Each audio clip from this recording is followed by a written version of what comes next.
தமிழகத்தில் புதிய வாக்காளர்கள், அதாவது கிட்டத்தட்ட 1,10,00,000 வாக்காளர்கள் புதிய வாக்காளர் போன பாராளுமன்றத்தில் பதிவு செய்யப்பட்டாங்க.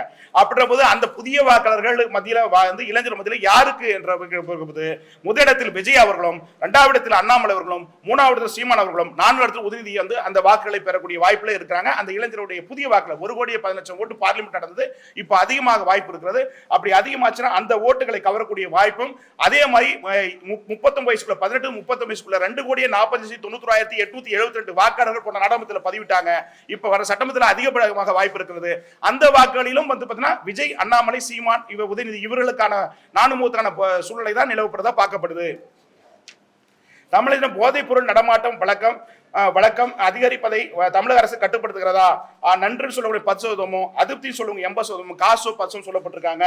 தமிழகத்தின் அரசியல் கட்சியின் சிறந்த எதிர்கருத்துக்களை பதிவு செய்யும் எதிர்கட்சி தலைவர் வரிசையில் முதல் 5 இடத்தை பிடிக்கும் தலைவர், அதாவது சட்டப்பேரவை எதிர்கட்சி தலைவராக அது பார்வை வேறு.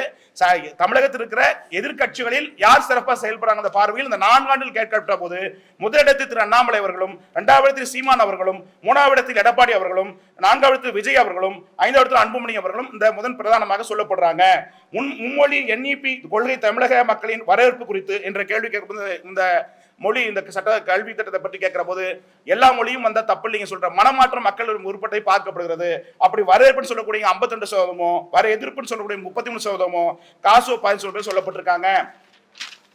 செய்திகளை உடனுக்குடன் தெரிந்து கொள்ள கீழ்கண்ட கேபிள் மற்றும் DTH நெட்வொர்க்குகளில் எம்நாடு செய்தி தொலைக்காட்சியை காணுங்கள்.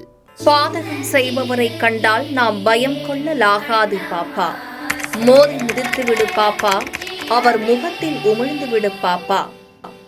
அண்மை செய்திகளை உடனுக்குடன் தெரிந்து கொள்ள இணைந்திருங்கள் எம்நாடு தொலைக்காட்சியுடன்.